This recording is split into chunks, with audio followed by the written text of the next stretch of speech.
EAMCET 2 paper leak తో భిన్నాభిప్రాయాలు వినిపిస్తున్నాయి. కోట్లు పెట్టి సీట్లు కొనే కంటే లక్షల్లో వచ్చే లీక్ పేపరే బెస్ట్ గా అనుకుంటున్నారు కొందరు. మేనేజ్మెంట్ సీట్లంటేనే డబ్బున్నోళ్లవిగా మార్చేశాయి ప్రైవేటు కళాశాలల యాజమాన్యాలు. రూల్స్ పక్కన పెట్టి కోట్లలో అమ్ముకుంటూ ఉండటం కూడా పేపర్ లీక్ కి కారణమంటున్నారు.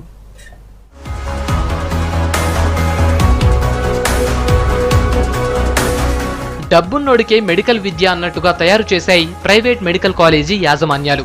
ఎంత మెరిట్ ఉన్నా అవేవీ పట్టించుకోకుండా ఎవరెంత డబ్బు చెల్లిస్తే వారికే సీటు అన్నట్టుగా వైద్య విద్యను తయారు చేశాయి. దాంతో రాత్రింబవళ్లు కష్టపడి చదివి మంచి ర్యాంకులు సాధించిన పేద విద్యార్థులకు మెడికల్ ఎడ్యుకేషన్ దూరమవుతోంది.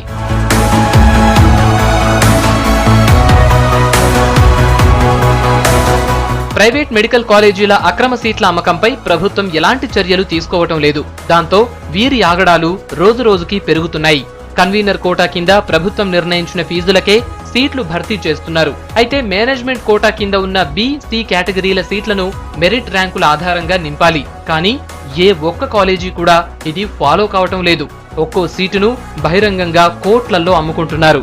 ఒక మెడికల్ సీట్ అనేది సామాన్య మానవుడికి అది కలగానే మిగులుతుంది. తన కొడుకుకి తొందరగా సీటు కావాలి, ఏదో ఒక విధంగా కావాలనే ఉద్దేశంలో బ్లాక్లో కొనటానికో లేకపోతే పేపర్ కొని లీక్డ్ పేపర్ కొనటానికో ట్రై చేయడం అనేది సహజం.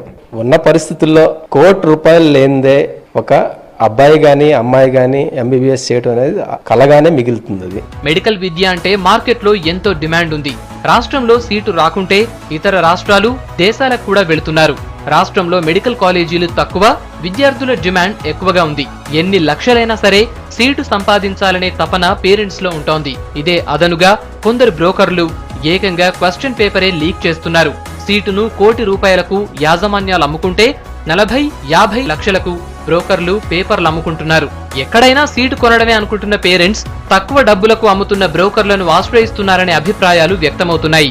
డిమాండ్ అనేటటువంటిది ఎక్కువగా ఉండడం, సప్లై తక్కువగా ఉండడం. ఇంతేకాకుండా రాష్ట్ర ప్రభుత్వం ఆలోచించాల్సింది, ఈ రాష్ట్రంలో ₹1,00,00,000 పెట్టి యాజమాన్య సీట్లు అంగట్లో సరుకులు కొన్నట్టుగా కొంటా ఉంటే అవి కొంచెమైనా కంట్రోల్ చేసి ఉంటే ఇటువంటి పరిస్థితులకు ఈ యొక్క తల్లిదండ్రులు ఒడిగట్టి ఉండేవాళ్ళు కాదేమో అనేటటువంటిది నేను ఆలోచిస్తాను. రాష్ట్రంలో ఉండేటటువంటి మెడికల్ కళాశాలలు బరి తెగించి యాజమాన్య సీట్లన్నీ కూడా బహిరంగ మార్కెట్లో వేలం వేస్తున్నటువంటి స్థితిపైన కూడా మీరు ఒక చర్య తీసుకోకపోతే ఇటువంటి పునరావృతమయ్యేటటువంటి అవకాశం ఉంటుంది. కాబట్టి దీన్ని కూడా ప్రభుత్వం సీరియస్ గా పరిగణించాలని చెప్పేసి నేను కోరుతా ఉన్నాను. ఇష్టానుసారంగా అమ్ముకుంటున్న మేనేజ్మెంట్ సీట్ల వ్యాపారంపై ప్రభుత్వం దృష్టి పెట్టాల్సిన అవసరం ఉందంటున్నారు విద్యావేత్తలు. లేదంటే ఎంసెట్ 2 లాంటి పేపర్ లీక్ మరిన్ని జరగటానికి ఆస్కారం ఉందనే అభిప్రాయాలు వ్యక్తమవుతున్నాయి.